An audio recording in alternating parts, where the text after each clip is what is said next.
Sejam muito bem-vindos ao videocast especial do Instituto Ludwig von Mises Brasil. Estamos presentes na terceira conferência de escola austríaca, realizada na FEComércio de São Paulo. Hoje eu tenho o prazer de receber aqui para fazer uma entrevista Philipp Bagus, autor desse livro, A Tragédia do Euro, que está sendo lançado pela editora Vídeo Editorial em parceria com o Instituto Mises Brasil. O Philipp Bagus é mestre em economia pela Universidade de Münster, Alemanha, recebeu seu PhD sob a supervisão de Huerta de Soto, da Universidade Rei Juan Carlos, em Madrid, onde hoje é professor adjunto. O Philipp também é autor do livro, como eu falei, A Tragédia do Euro, e já traduzido inclusive para 7 idiomas, e coautor de Deep Freeze, Iceland's Economic Collapse.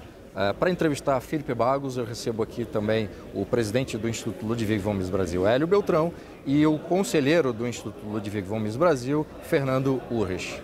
Seja muito bem-vindo, Philipp. Muito obrigado por essa entrevista. Thank you very much for your interview. The first question is about your speech. Do you think that the creation of a single currency can be considered a socialist act? My historical analysis, a socialist project. Not necessarily so. A single currency could be a gold standard, then it's not a socialist project. Or they could have also said, we have currency competition in Europe, abolish all legal tender laws, and then 2 years afterwards probably everyone would have used the D-Mark and the Bundesbank would have been still in place.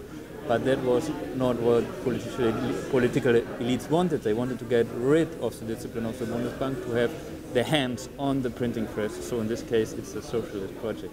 Professor Bagus, Professor Huerta de Soto has often said that the euro is good for Spain. What's your take on this affirmation? Okay, this is a difficult question that puts me also in a difficult spot. I acknowledge his arguments, especially that now it's very good for Spain to have the euro, because otherwise they would have devalued the peseta, not have done any reforms, kept on with government spending, would have been a disaster. And for me right now, I'm paid by a public university, so I don't want to be paid in devalued peseta either. But if I make a more profound economic analysis, you have also to take into account the past. For example, in the last 10 years, without the euro, Spain could not have accumulated so much public debt without any problems for their currency. That is a signal that something is going wrong would have occurred much earlier. And also during the crisis, they would have had to make the decision much earlier. Or we do reforms or we devalue. But now with the euro, they didn't have to do it. They accumulated so much debt, and when the crisis came in 2007, 2008, they kept on spending. Actually, had more public spending programs. Plan A was called like just stupid projects. And only in 2010, Zapatero was advised by Germany and the Commission that he had to do some reforms, so he could go on much longer. And only then he had to decide, or we go out of the euro and devalue, or we do some minor reforms. And then he did the minor reforms. And of course,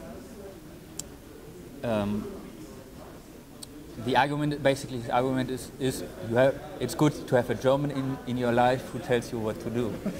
But I'm not sure if this really really good in the long run. That I think the reforms should come from the population and not be imposed on them. I mean, we could have had the same effect like sending German tanks to southern Europe, conquer it, and then impose flexibilizing the labor market or reducing government spending. This might have been actually cheaper for Germany than what's going now, because you have also to look at the other side.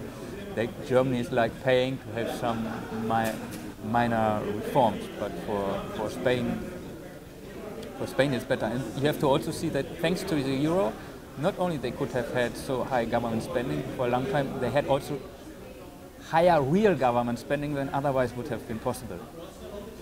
That if they would have the pesetas, you can print so many pesetas as you want, but this doesn't increase up to some level your real government spending. But if through the euro you get monetary redistribution, real resources from outside to finance your import surplus, then you can have more real government spending than otherwise. And that means more real distortions in your economy than otherwise. That would not have been without the euro. And for the long term, I think the euro goes, if we follow the euro and its dynamic and the political interests, we go to a centralization of Europe.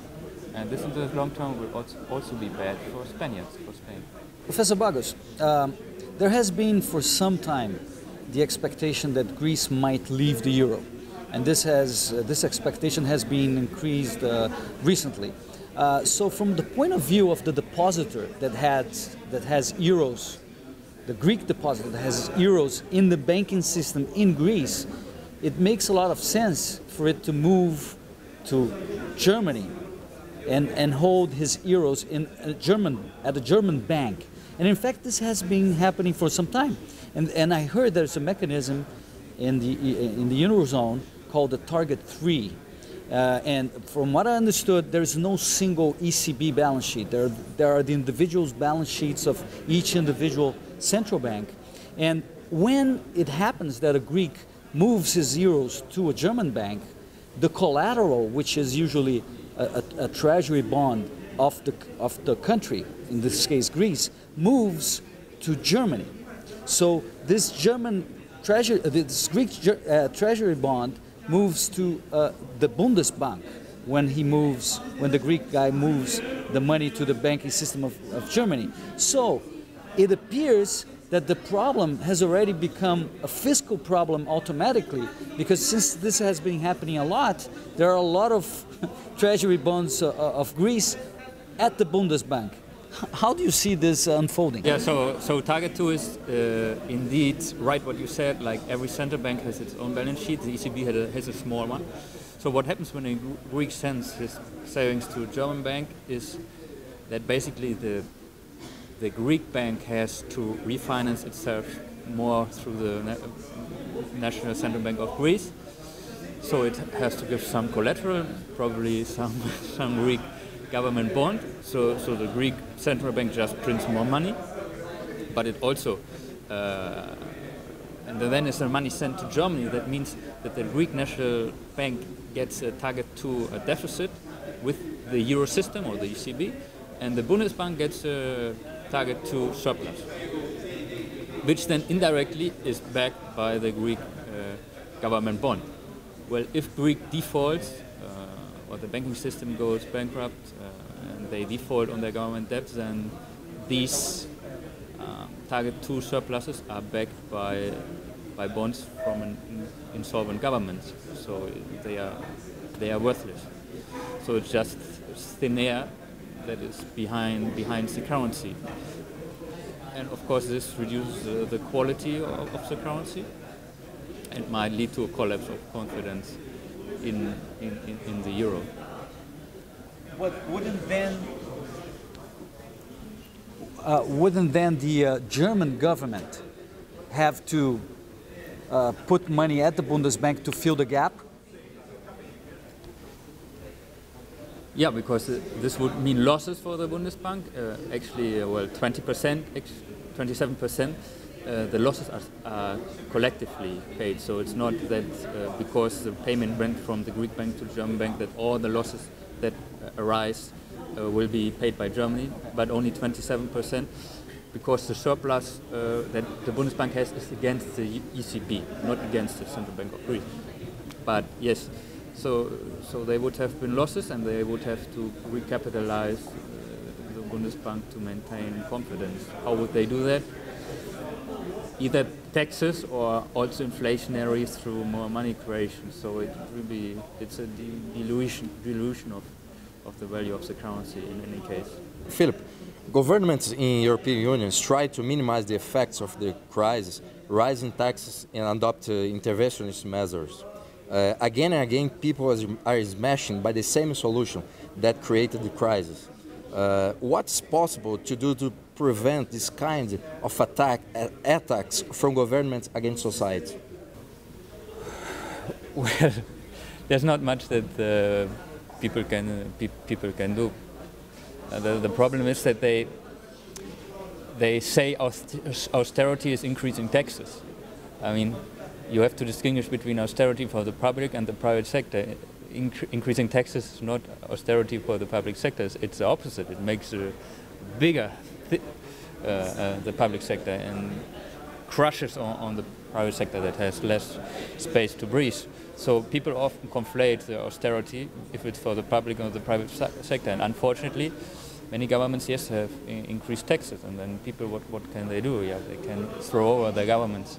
That's, I guess, the only thing they can do. Okay. Thank you very much for coming. Welcome to Brazil, and I hope your book become a bestseller in Brazil. Thank you very much, sir. Thank you.